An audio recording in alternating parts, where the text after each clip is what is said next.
Are you ready for a pixie book? Come on and listen in! With stories full of wonder, it's time now to begin.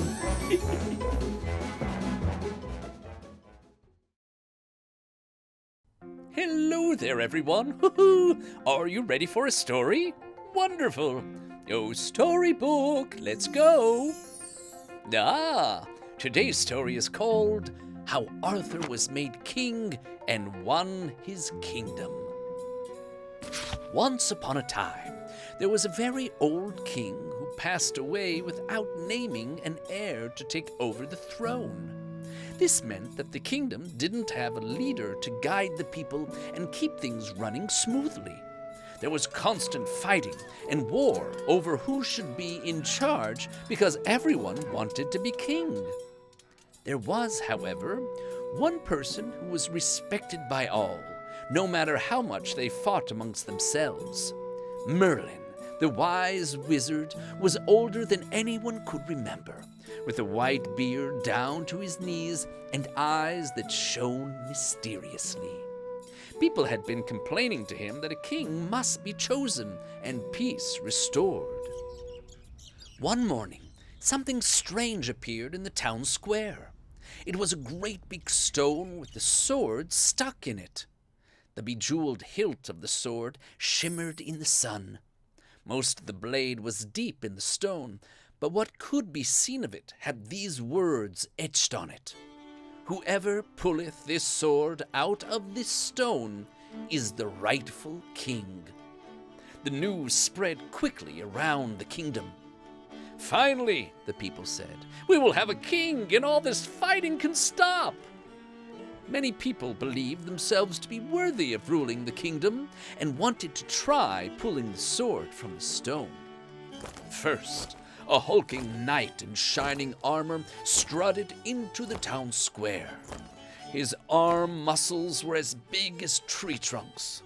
"This will be easy," he said, and pulled on the sword. It didn't move.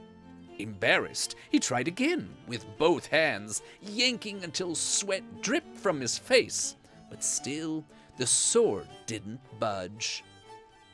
A lady pushed him away, saying, "Oh, let me try." She grabbed the sword, but it didn't budge. Frustrated, she pulled harder and harder until her hand slipped and she fell backwards right onto her behind. Ouch! And so it went. Person after person tried to draw the sword from the stone, and not even one of them came close to succeeding. Some were angry, some were tired, and some were just plain confused, but they all gave up eventually. There the sword stayed as they continued to live without a king. On New Year's Day, Merlin arranged a big tournament to take place. Every villager joined in the competitions, or at least watched. Among them was Sir Ector and his sons Kay and Arthur. When Arthur was just a tiny baby, Merlin had taken him to Sir Ector, who was known for being a caring father. Merlin asked that he raise Arthur like his own son, promising Sir Ector that one day he would understand why. Sir Ector trusted wise Merlin and loved Arthur just as he did all of his children. As they rode their horses to the tournament, Kay suddenly cried out, "Oh no, I forgot my sword. I can't compete without it. Arthur, would you mind returning home to get it for me?" Arthur, happy to help his big brother, quickly rode back. But when he got home, he found himself locked out of the house because he'd forgotten his key. Oh no! As he passed back through town, he saw the sword in the stone. Since he was just a kid who loved to daydream, he hadn't been paying attention to all the fuss about it. All he knew was that he needed a sword for his brother. And so he jumped off his horse, grabbed the sword, and, easy as can be, pulled it from the stone. Thinking nothing of it, he raced to catch up with his family and gave it to Kay. Kay and Sir Ector could hardly speak when they saw little Arthur with the bejeweled sword. "Where did you get this?" asked Kay. I found it sticking out of a rock in town, Arthur shrugged. Sir Ector and Kay suddenly bowed down to Arthur, who was confused. Why are you bowing to me? Is this a joke? He asked. They told Arthur the news about the sword and what it meant. You're the new king, Sir Ector said. Let's tell Merlin at once. Forgetting about the tournament, they rushed to find the wizard in his library. Merlin, young Arthur is our new king, they cried. Strangely, Merlin was not surprised. He just smiled and stroked his long beard. But this can't be true, Arthur said. I'm too young to be a king. Surely among all the people living in the kingdom, there's someone better suited than I. Arthur, it's time you knew, Merlin answered. You are actually the son of the old king. When you were a baby, I sent you to Sir Ector so that no one would know you were heir to the throne and try to harm you. But now you're 16 and ready to take your rightful place as king. Arthur was dumbfounded. But Ector is my father, he said, and Kay is my big brother.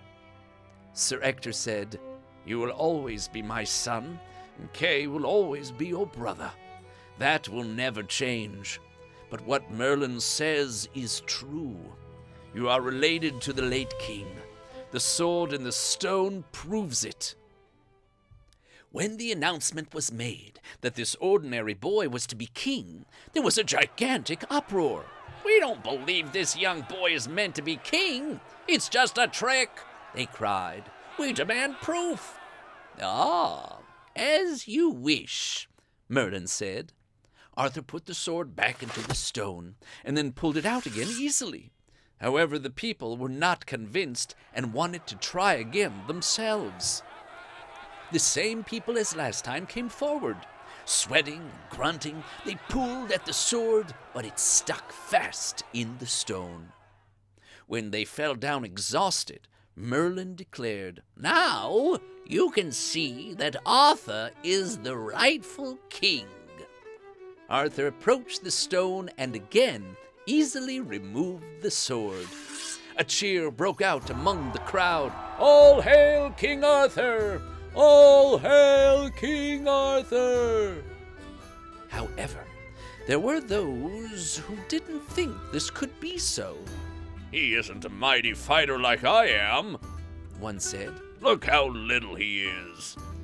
Oh, he isn't as clever as me, said another. He's too young to be a fair ruler. He certainly doesn't look royal, said another. He can't rule the kingdom wearing those rags. Soon the people of the kingdom split into two camps. One felt Arthur should not be king. The other supported Arthur. The battle that erupted between them would go down in history. Using swords, shields, horses, and any weapons they could find, the revolting army launched a vicious attack against Arthur and his supporters. However, Arthur was clever and fair and knew how to outsmart them. His army won the battle, and he turned out to be a smart, strong leader after all. And that is how young Arthur got to be king. Many adventures awaited him after that, but those are stories for another time. The end. Ah, such a classic tale. Oh, I'm so excited to share more stories with you. See you soon. Oh, I like this story. If you did too, click on the thumbs up